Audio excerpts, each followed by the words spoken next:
Hi friends, this is your pal Scott Garibay, and today we are going to talk about Dungeons and Dragons, and we're going to talk about Stranger Things, and we're going to talk about the transition from the Basement campaign to the Hellfire campaign, and how Mike Wheeler, Lucas Sinclair, Dustin Henderson, and Will Byers took 4 characters from the Basement campaign up to the Hellfire campaign, and what that means for Dungeon Masters and Dragon Masters today. Okay, so let's dig into this. So first of all, I think this is very interesting. From this, I'm really fascinated by Dungeons and Dragons history, and a lot, and oh yeah, who cares, Scott? A bunch of grognards are interested in Dungeons and Dragons history.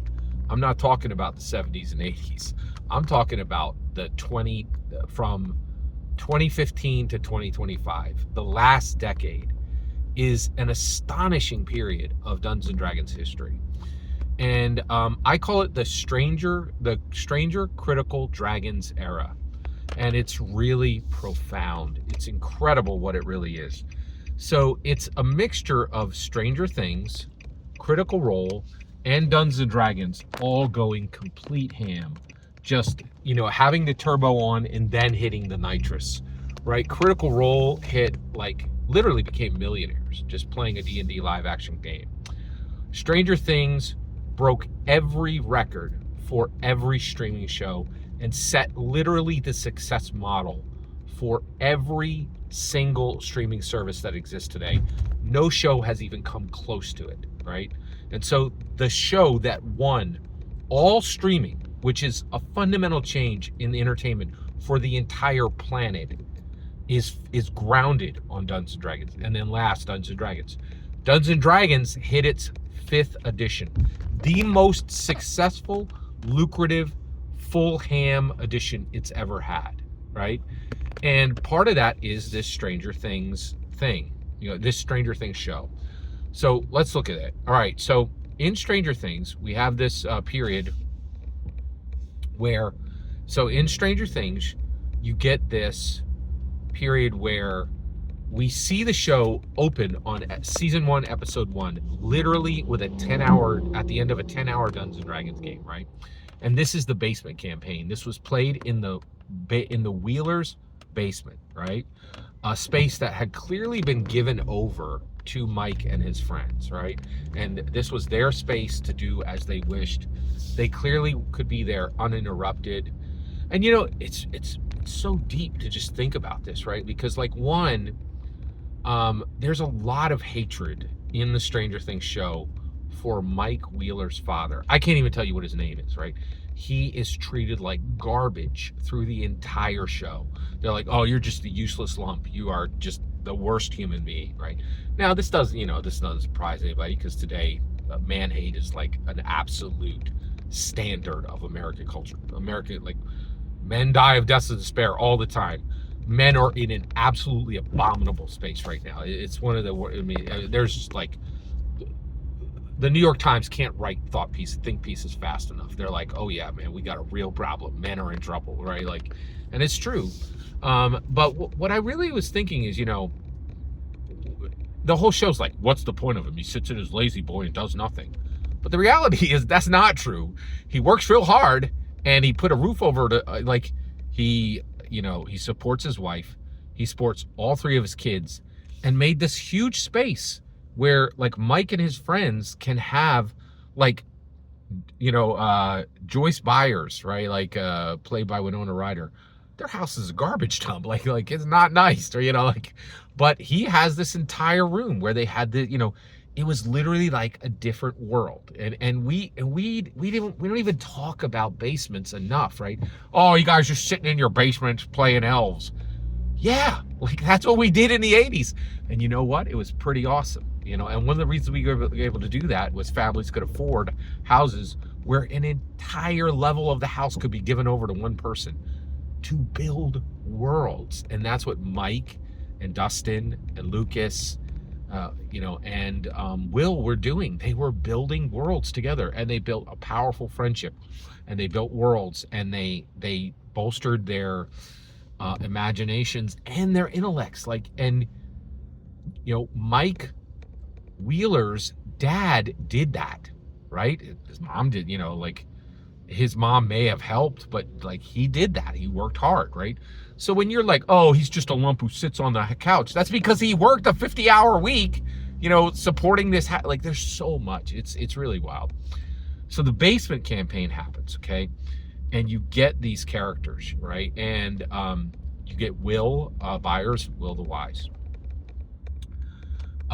Mike Wheeler, he will make Tear the Paladin. Now, Tear the Paladin, we don't know if Tear the Paladin was actually, we don't think he was played in the basement campaign, right?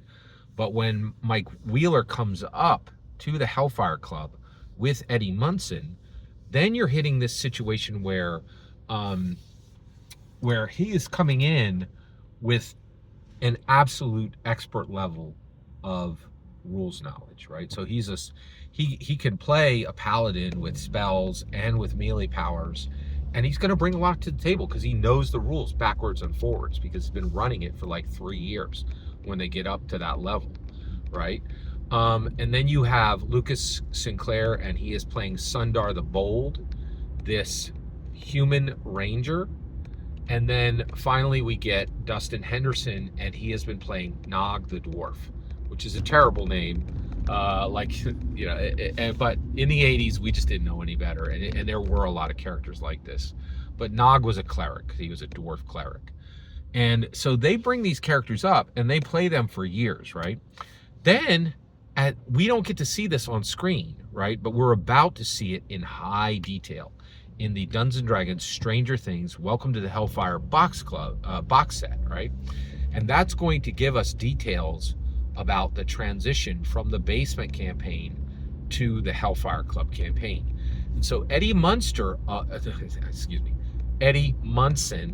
allows the dungeon master of the Hellfire Club, who is very different than Mike Wheeler. Mike Wheeler is like kind of a studious, eccentric, like wonk.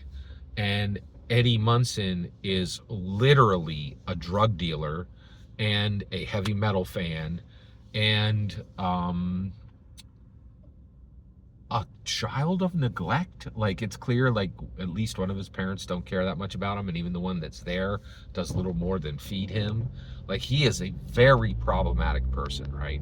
Or I wouldn't even say a problematic person, a person with problems, right? Like, and are those problems of his own making, or are they grown in the rich soil of the neglect that surrounded him, right? And does it matter which side those problems come from? Are they coming from him, his choices, or are they coming because what he was given to be nurtured was nothing, right? Like, close to nothing, And it's really fascinating. But Eddie Munson comes in, and he looks at Nog, and he looks at